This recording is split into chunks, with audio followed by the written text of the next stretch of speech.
राधे राधे प्रिय मित्रों, आज हम एक बहुत ही गंभीर विषय पर चर्चा करने वाले हैं। हो सकता है कि आपको मेरी कई बातें कड़वी लगें, आपको स्वीकार करने में कठिनाई हो, लेकिन विषय इतना गंभीर है कि इसे समझना हर इंसान का कर्तव्य है। इसलिए आपसे आग्रह है कि इस वीडियो को अंत तक पूरा देखें। सोचिए, एक आदमी है जिसने पूरा जीवन भौतिक सुख सुविधाओं में बिता दिया, अच्छे कपड़े, महंगे खाने, मनोरंजन और दिखावे में। धर्म कर्म से कोई मतलब नहीं, मांस मदिरा, झूठ फरेब, छल कपट सब कुछ किया क्योंकि उसे लगा कि जीवन सिर्फ भोगने के लिए है। लेकिन एक दिन अचानक उसकी कार का एक्सीडेंट हो गया। अस्पताल में जिंदगी और मौत के बीच झूलते हुए जब पहली बार उसने अपने जीवन के बारे में सोचना शुरू किया तो वह डर गया। अब बस महसूस हुआ और सोचने लगा, क्या मैं मरने वाला हूं? क्या मरने के बाद सच में मेरी आत्मा को कोई ले जाएगा?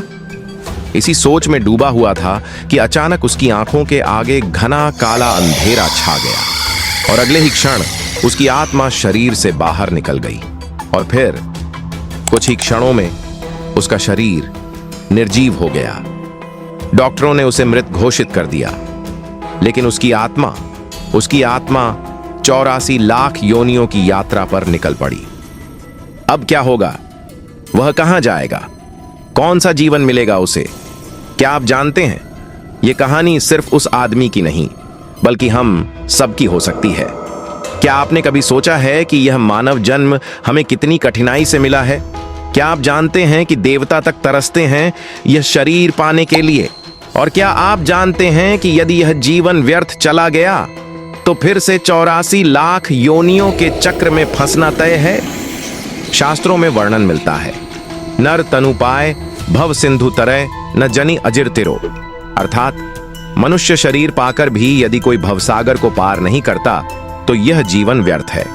लेकिन सवाल यह है, यह भवसागर क्या है? यह जन्म मरण का अनंत चक्र जिसमें आत्मा 84 लाख योनियों की यात्रा करती है, यही भवसागर है। अब एक पल के लिए सोचिए, अगर आपने यह मानव जीवन व्यर्थ गंवा दिया तो क्या होगा? क्या आप गारंटी दे सकते हैं कि अगला जन्म भी मनुष्य योनि में ही होगा, या फिर कहीं आप किसी पशु, कीट पतंगे या पक्षी के रूप में जन्म लेकर फिर से इसी चक्र में भटकते रहेंगे?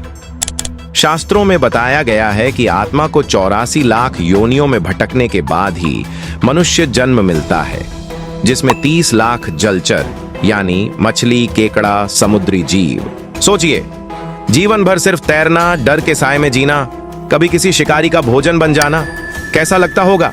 27 लाख कीट पतंगे, जिसमें मक्खी, चींटी, मधुमक्खी, टिड्डा आदि शामिल हैं। 14 लाख भूमि पर रहने वाले जीव, हिरण, भेड़, हाथी, शेर, कुत्ता, बिल्ली।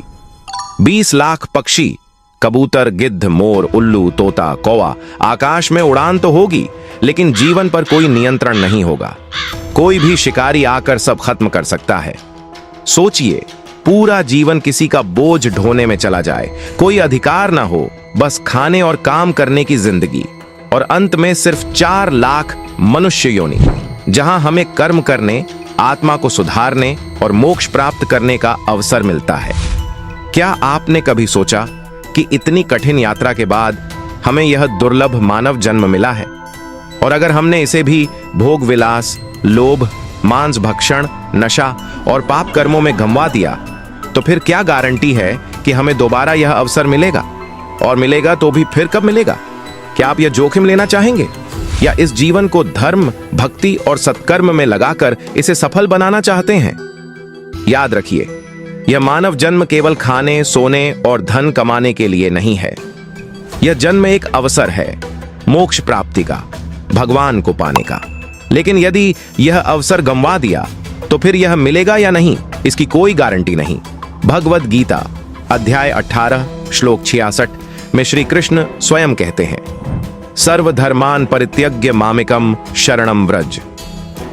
हे अर्जुन, मेरी शरण में आओ, मैं तुम्हें समस्त पापों से मुक्त कर दूंगा। अगर आप चाहते हैं कि यह जन्म सार्थक हो तो अभी से भगवान का नाम जपना शुरू करें। नाम ही कलयुग में मोक्ष का सबसे सरल उपाय है। हरे कृष्ण कृष्ण कृष्ण हरे हरे, हरे राम राम राम हरे हरे। अक्सर हम अपने जीवन को हल्के में ले लेते हैं। हमारी दिनचर्या बस काम, पैसे और रिश्तों के इर्द गिर्द घूमती रहती है। लेकिन क्या आपने कभी सोचा है कि इसी जन्म को पाने के लिए देवता भी तरसते हैं? हाँ, आपने सही सुना। देवता जिनके पास स्वर्ग का ऐश्वर्य, अमृत, दिव्य शक्तियां और अपार सुख संपत्ति है, वे भी मनुष्य योनि में जन्म लेने की इच्छा रखते हैं। अब सवाल उठता है, ऐसा क्यों? जब उनके पास इतना कुछ है तो फिर वे हम जैसे साधारण मनुष्यों का जन्म क्यों चाहते हैं?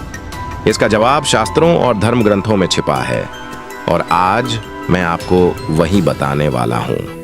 कल्पना करो कि किसी ने तुम्हें एक शानदार बंगला, ढेर सारा पैसा और हर तरह की सुख सुविधाएं दी, लेकिन एक शर्त रख दी, तुम्हें सिर्फ भोग करना है, कोई मेहनत या नया काम नहीं कर सकते। शुरुआत में यह सुनने में बहुत अच्छा लगेगा, लेकिन कुछ समय बाद बोरिंग और निरर्थक लगने लगेगा, है ना? यही हाल देवताओं का भी है। उनके पास अपार सुख संपत्ति है, लेकिन वे कर्म नहीं कर सकते। मतलब वे कोई नया पुण्य या पाप नहीं कर सकते। वे सिर्फ अपने पुराने अच्छे कर्मों का फल भोग रहे होते हैं।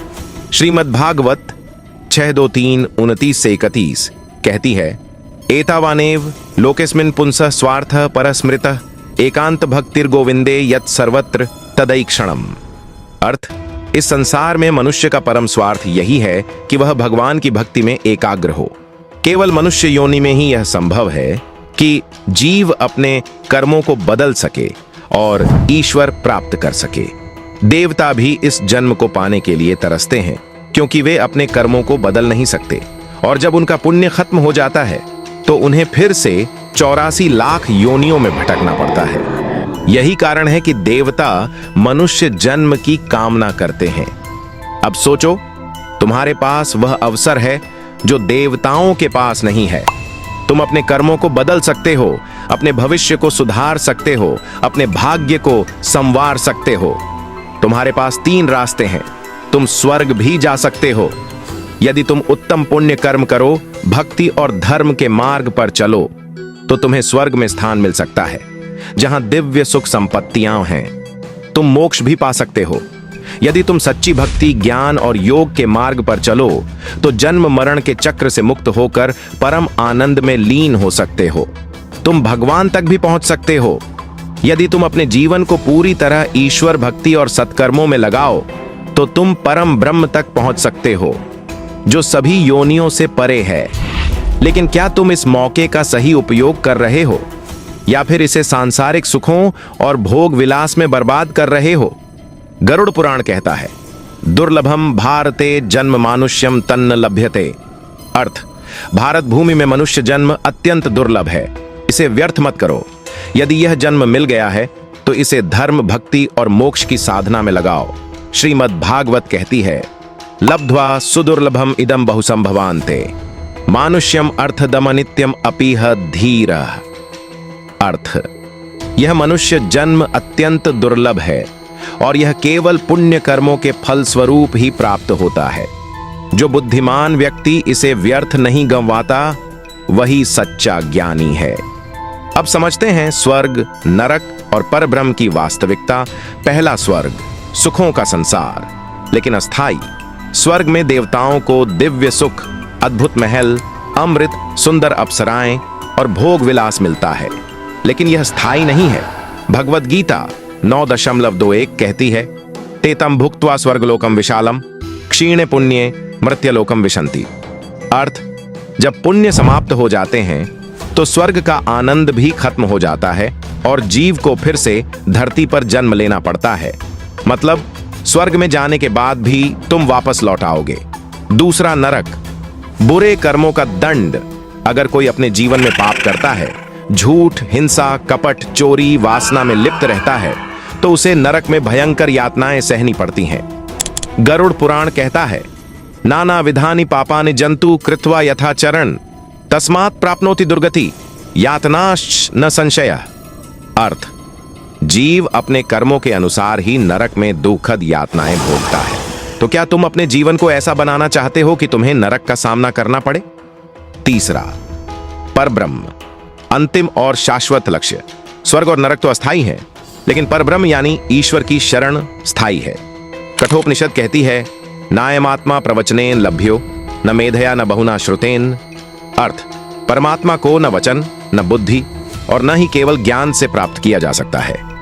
केवल सच्ची भक्ति और आत्मज्ञान से ही वह प्राप्त होता है। मतलब, जो परमात्मा की राह पर चलता है वह न स्वर्ग की लालसा करता है, न नरक से डरता है, बल्कि वह मोक्ष की ओर बढ़ता है। अब सवाल यह है, तुम कौन सा रास्ता चुनोगे? तुम्हारे पास 3 विकल्प हैं। पहला, भोग, स्वर्ग, पुण्य करके स्वर्ग का सुख भोगना लेकिन वापस धरती पर लौट आना। दूसरा, पाप, नरक, गलत कर्मों के कारण भयंकर यातनाएं सहना। तीसरा, मोक्ष, परब्रह्म, भक्ति, ज्ञान और सत्कर्मों के माध्यम से जन्म मरण के चक्र से मुक्त होना।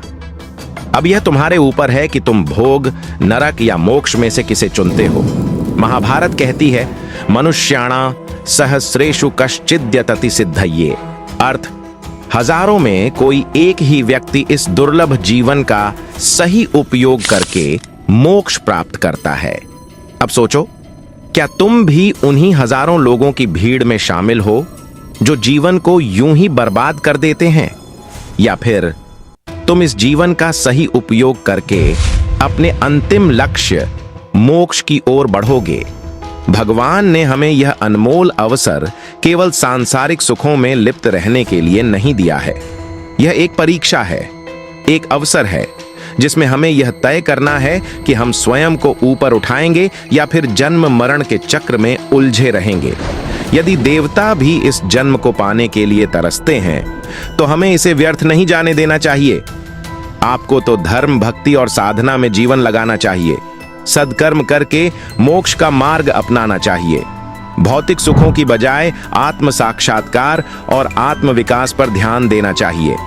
अगर तुमने इस जीवन में सही निर्णय नहीं लिए तो अगला जन्म किसी पशु, कीट या असहाय जीव के रूप में भी हो सकता है। भगवान ने हमें यह अनमोल अवसर केवल सांसारिक सुखों में लिप्त रहने के लिए नहीं दिया है। यह एक परीक्षा है, एक अवसर है जिसमें हमें यह तय करना है कि हम स्वयं को ऊपर उठाएंगे या फिर जन्म मरण के चक्र में उलझे रहेंगे। अब बात आती है कि इस ज्ञान को अपने जीवन में कैसे लागू करें। पहला, भक्ति और साधना का अभ्यास करें। प्रतिदिन भगवान के नाम का स्मरण करें, भगवत गीता और उपनिषदों का अध्ययन करें और आत्मज्ञान की ओर बढ़ें। यह तुम्हारे मन को शुद्ध करेगा और तुम्हें सच्चे सुख की ओर ले जाएगा। दूसरा, कर्मों का शुद्धिकरण करें। अपने जीवन में सत्य, अहिंसा, करुणा और धर्म का पालन करें। याद रखें, जो कर्म आज करोगे वही तुम्हारे अगले जन्म का आधार बनेगा। तीसरा, आत्म साक्षात्कार की ओर बढ़ें। ध्यान और योग का अभ्यास करें, जिससे मन शांत होगा, भटकाव कम होगा और सच्चे आत्मज्ञान की प्राप्ति होगी।